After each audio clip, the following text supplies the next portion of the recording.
from the 80s, honey.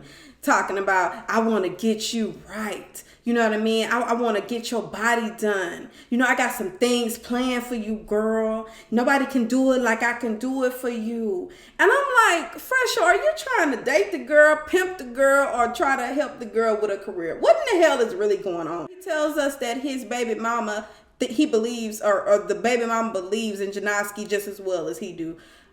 She better believe in something, because obviously she don't believe in making your ass marry her, because y'all been together for about 20 years and she's still there. I don't understand.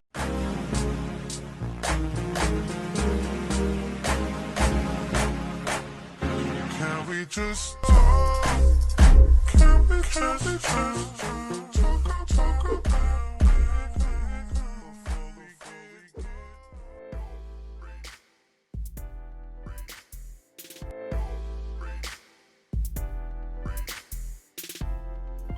Return in, it's your girl Nisha here, back in the cup. Once again, you read the title, you already know we're going to do the review for Love and Hip Hop New York. This is season 10, episode 3. Now, before I get started, I want to say welcome to all of my new and old subscribers. You guys are greatly appreciated. Okay, thank you for tuning in to your girl. And as always, do put your comments, suggestions, and all that good stuff down below. All right. Last week we found out that Jimmy is very irresponsible when it comes to finances. Okay, somehow, some way he stopped paying his bills, and so the house that was in Jersey foreclosed on was sold for $100. Now Chrissy did not find this out by Jimmy. She was told that something was going on in the water, but she did not know exactly what it was until it hit the blogs. Now, y'all know that Chrissy has new business ventures, okay? She's now flipping houses. So she has investors that she reports to, business partners as well. So she feels like this is very, very embarrassing, okay? I know this is not directly a reflection of me and the way that I handle business, but since my name is on the, I think her name is on the deeds, she feels just as liable, okay? So she felt the need to go out here and let these people know what's going on with her business. So she's being flown down there by her business partner. I think it's in Miami. On their way to go speak with the board members, we start talking about the little comment that was made from Yandy. Y'all remember they were all sitting around. It was Yandy, Jonathan, Kimbella, and Sin. And they were sitting around. They got the notification about the foreclosure. Then Yandy made the comment that, oh, this is around the time that I stopped managing Jimmy. So, of course, Kimbella runs back, tells Chrissy about it. Now Chrissy is pissed. Y'all, so we move over to Papoose. And he is doing an interview. He introduced us to Fresher. Fresher is the one that sing the song, wait a minute. Wait a minute. That's damn song, okay? Now, Fresher tells us that he has a baby mama and he has been with his baby mama for 20 years. Why in the hell have y'all been together that long? He says baby mama, so I'm going to assume they are not married. I'm already not impressed with Fresher. Safari and Erica, they're at a video shoot. And Safari is still a little bit in his feelings about Erica asking him for a prenup. But he understands, you know, this is a woman that has been through some things and she's asking for this. And it does not mean that she loves you any less. She just wants to have some sort of security, all right? Now, Tahiri walks up. And Tahiri says, look, your timing was all jacked up. So it's not what you're doing that's wrong. It's the fact that your timing was messed up and you could have did a little better with it. It's crazy that I have to sit here and explain myself to y'all over something that I had no control of. But I owe you guys that because you do business with me. We go back to Chrissy. She's standing in front of these board members that's looking for some answers, honey. They all look confused, annoyed, frustrated, irritated, all that good stuff. But they're watching Chrissy because they want to understand how in the hell we put money into you and we all have our problems. But then we find out that this is going on with you. You can't even maintain your finances. You mean to tell me your house was sold for $100? How in the hell are we supposed to trust you with our money? So they all looking at her for answers, and Chrissy is standing up there just vulnerable, not really understanding, knowing that she is not the one directly responsible for this, but her name is tied to it, okay? So she got to convince these people that you know what, I am worth you putting money into. I'm going to continue flipping these houses. You don't have to worry about it. She says it makes her look irresponsible. Then her business partner said, I understand, but you got to give us some answers. You know what I mean? How are we supposed to trust you? Then she starts crying. And, you know, they end up giving her another chance. We expected that already. I mean, honestly, y'all, it had nothing to do with Chrissy. She was staying in Miami during this time. Moving over to Papoose and Safari. Now, Safari is looking for some advice regarding his prenup. He don't know what to do, but he does love Erica, so he's trying to make it work as much as possible because he don't want to lose her, okay? So we sit down with Papoose, and Papoose is there, you know, on daddy duties with that chunky baby, y'all. That baby be mean mugging all the doggone time, but she's so chunky. Now, why the hell I say chunky like that? She's so chunky, okay? Now, so Pap, we start talking about the prenup, right? And he says, you know, women, they've been through a whole lot. So we gotta, you know, blame it on what they've been through in the past. So it's our responsibilities as husbands and as fiancés to make sure we prove to them that we are worth it, and we're not gonna mishandle their love and their heart. We're gonna take care of them. So when Safari walked out of that conversation, y'all, he was feeling himself, and he knew what he was going to do in order for him to make Erica Mena happy. I've been struggling with demons. This hip hop world is tough. You're introduced to Janeski, okay? She is going to be a new addition to Love and Hip Hop New York. She tells us that she knows Fresher, and I think she worked with him in the past. She was a backup dancer for him. She is really cool with Jonathan, who is her makeup artist, and so he is hooking her up with Rich, who is currently looking to get back into the music business. He says he got a lot going on with his baby mama, Miracle, and so he needs to get all the coin possible, okay? Because he got to handle that doggone criminal case that she got going on as of right now. Actually, is it a criminal or a domestic case? I think it's is it domestic? I think she shot. Did she shoot the pastor man, y'all? I can't remember that story, so I can't remember. But I know it's something where she facing some jail time. Okay. So anyway, so he has that to worry about. So he's trying to get his feet back, you know, into the entertainment business, and this could be the perfect opportunity to work with Janoski. He told her to spit something. She started talking about, you smell that? I was like, what the hell? Okay, girl, she is giving me Sydney Star vibes. Y'all remember Sydney Star? Was she on Love and Hip Hop New York, or was it Hollywood? I can't remember which one.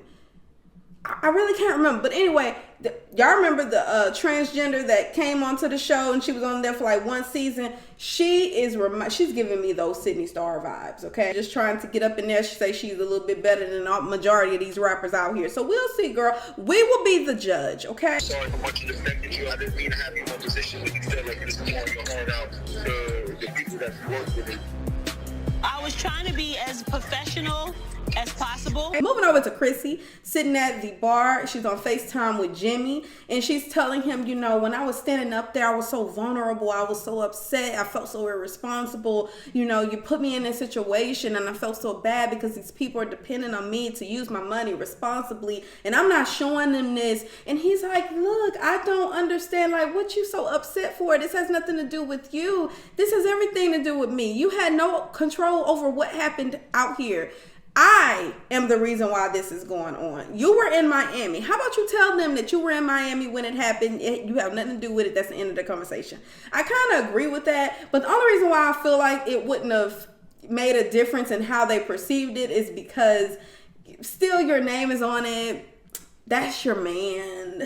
Even though y'all not married, you know, y'all are still in a relationship. So what he does is a reflection of you still. I mean, your very public relationship. So yeah, if your man is failing at something, I'm gonna look at the woman and see what the hell y'all doing wrong. Like, what's up? But you know, he's so nonchalant about this whole thing, and I just don't understand it. Dude, can you tell us why in the hell you didn't pay your bills during that time? Can you just let us know why in the hell we are here in the first place? Can you let Chrissy know something other than the fact that it's being taken care of and you got it? You couldn't just pay your bills so that way we don't have to worry about going through this in the blogs, and you don't have to worry about, you know, embarrassing people and stuff like that. I don't know, y'all. I'm just going to sit here and mind my business. Over to Yandy and Jonathan. They are over there getting their nails done. They talk about Kimbella and how Yandy feels like Kimbella is stupid for trying to befriend Chrissy again and just trusting her, and she just feels like it's all crazy because, you know, you had your black eye, I defended you, and you were stomped in the face and stuff like that, you know. But was it she stomped in the face, or am I just making some shit up? I don't know. Y'all comment down below, let me know. But anyway,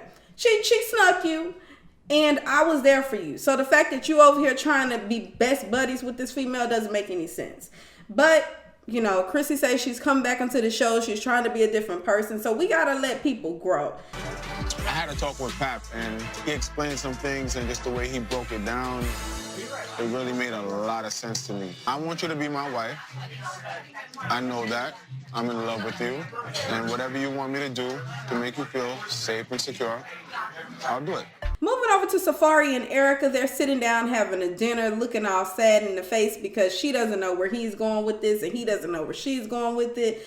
And they start talking about these lies that are going on in the media about Safari. She says, you know what? People are constantly, you know, there's all these rumors and people coming for our relationship. Boo, your man.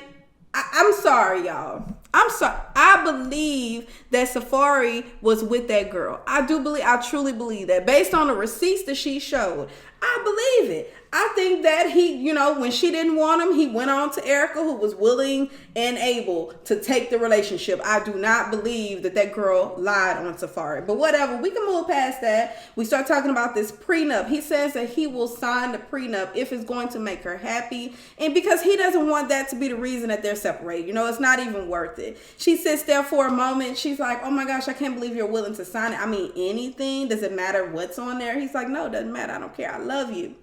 Then she had a nerve to say she don't even want the prenup. Girl, why in the hell you wasting our time? Janoski meets up with Fresher, and he's sitting there looking like a major pimp from the 80s, honey. Talking about, I want to get you right. You know what I mean? I want to get your body done. You know, I got some things planned for you, girl. Nobody can do it like I can do it for you. And I'm like, Fresher, are you trying to date the girl, pimp the girl, or try to help the girl with a career? What in the hell is really going on here?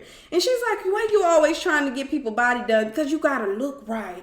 You know what I mean? You got to look right. You got to have that look. You know what I mean? I'm like, boy, if you don't sit your ass down somewhere, he tells us that his baby mama, that he believes, or the baby mama believes in Janoski just as well as he do.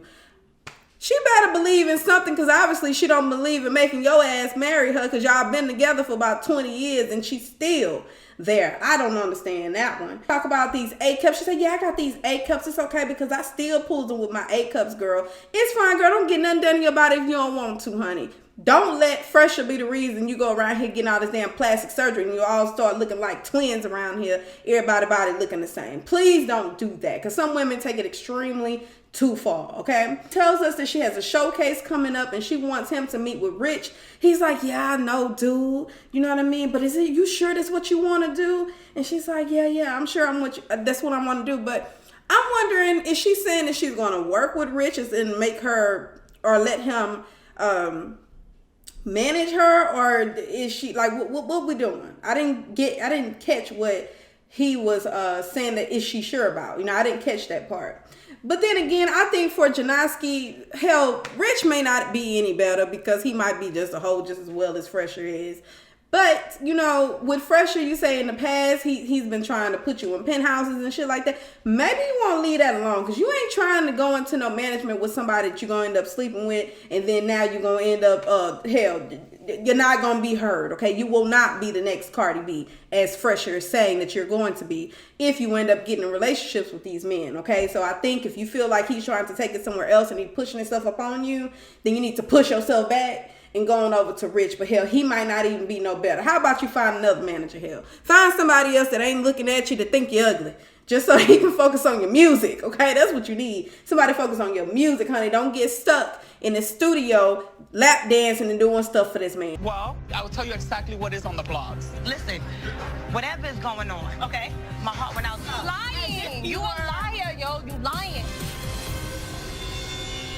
Now we move over to Jonathan's perfume line. This is going to be the last thing we talk about. He's really excited about it. He's worked really hard on it. Yandy says he did it all by himself. He said he wanted it. He set the vision and he actually went out and did the work. So she's very proud of him. He invited the ladies. So, you know, Kimbella and Chrissy will be there. Kimbella walks up and the vibe. the vibe. I was like, man, we're at a freaking event for Jonathan celebrating a new business venture that he has, and you come up here with this energy.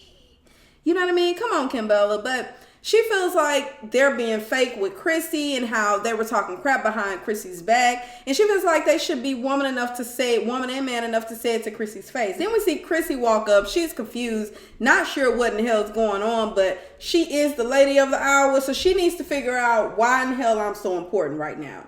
Oh, we're talking about how you were in the foreclosure. And so then Yandy's like, what are you even talking about? You know, if anything, my heart went out to you when that situation happened. And Kimbella's like, lies. Your heart did not go out to her. And she's like, what are you talking about? I didn't say anything. Okay, what I did say, Chrissy, was that this happened during the time that I stopped managing Jimmy. As if that was supposed to make Chrissy feel better. Because it still goes into the fact that you were more of a benefit to his life than Chrissy was. And had you been there, still doing your job, that everything will be good in the hood over there with the Joneses, okay?